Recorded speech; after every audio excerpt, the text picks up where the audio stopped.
मालिक कौसर मालिक कौनैन की शहजादी, उनके दुपट्टे में एक पेवल ऊंट के चमड़े का है। आखिर पूछना चाहता हूं, ये फक्र फाका की जिंदगी क्यों थी? क्यों थी?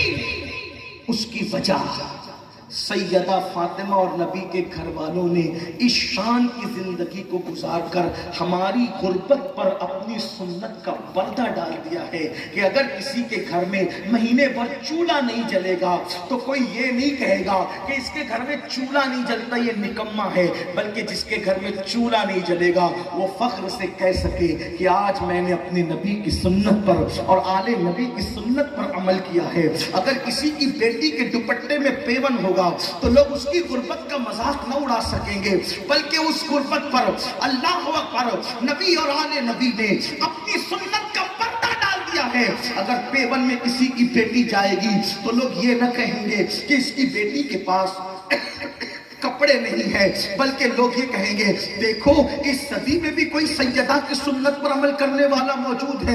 अल्लाह अकबर। जानते हैं क्या हुआ? जब सैयदा फातिमा ज़हरा के दुपट्टे पर चमड़े का पेवन लगा तो मेरे आका आए और आकर अपनी बेटी के दुपट्टे पर जब चमड़े का पेवन देखा तो अल्लाह के रसूल सैयदुस साबिरीन सैयदुस शाकिरीन मुस्तफा जान रहमत ने बेटी के सर पे जब चमड़े का पेवन वाला दुपट्टा देखा तो आंखों में आंसू आ गए। आका रो पड़े। अल्लाह अल्लाह, माँ मेरे आका रोए तो मौलाए कायनात भी रो पड़े, सैयदा फातिमा भी रो पड़ी। उस वक्त मेरे आका ने अपनी बेटी को ये कह के तसल्ली दी, ऐ फातिमा रो ना, रोने की जरूरत नहीं मेरी बेटी। क्या तुम इस बात पे खुश नहीं हो कि दुनिया वालों के लिए दुनिया की नेमतें हैं और मोहम्मद और आले मोहम्मद के लिए आखिरत की नेमतें हैं? मैं पूछना चाहता हूँ, अगर बेटियों को ये वाकयात याद कराए जाते कि नबी की शहजादी के घर में एक एक महीने तक चूल्हा नहीं जला और रसूल अल्लाह के घर में एक एक महीने तक चूल्हा नहीं जला, तो कनाअत पसंदी का जज्बा हमारी बच्चियों के दिल में भी पैदा होता।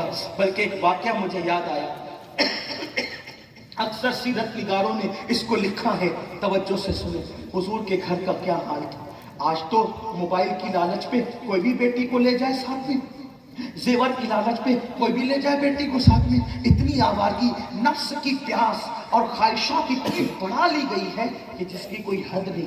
रोटी दो जो चाहे ले लो, कपड़ा दो जो चाहे ले लो, मकान की लालच दो जो चाहे ले लो, लेकिन आओ कैसा कैसा गुजारा किया, कैसी जिंदगी गुजारी आले नबी, असहाबे नबी और खुद मुस्तफा जान रहमत। एक मर्तबा दोपहर का वक्त, चिलचिलाती दोपहर की धूप, उस चिलचिलाती धूप में अल्लाह के रसूल अलैहिस्सलाम अपने घर से निकले बाहर चिलचिलाती हुई धूप में, तो देखा दोनों यार, दोनों वजीर सिद्दीक अकबर और फारूक आजम खड़े एक दूसरे से बातें कर रहे।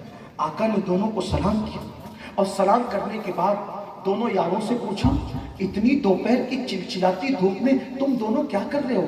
सिद्दीक अकबर फारूक आजम ने उसकी, आका हमारे घर में कई दिन का फाका है, अब भूख बर्दाश्त के बाहर है। या रसूल अल्लाह, भूख बर्दाश्त के बाहर है, अब भूख बर्दाश्त नहीं होती, इसलिए हमने सोचा कि किसी के घर जाए और जा कर के वहाँ खाना खा ले ताकि अब बर्दाश्त न होने वाली भूख का खात्मा कर दे। लेकिन फिर दोनों ने कहा, आका हमारे माँ बाप आप पे कुर्बान। या रसूल अल्लाह, इतनी चिलचिलाती धूप में तो आप भी घर से बाहर नहीं निकलते धूप के वक्त, आप धूप के वक्त तो क्यों बाहर निकले? तो मेरे आका ने फरमाया, मेरे घर में एक महीने से चूल्हा नहीं जला,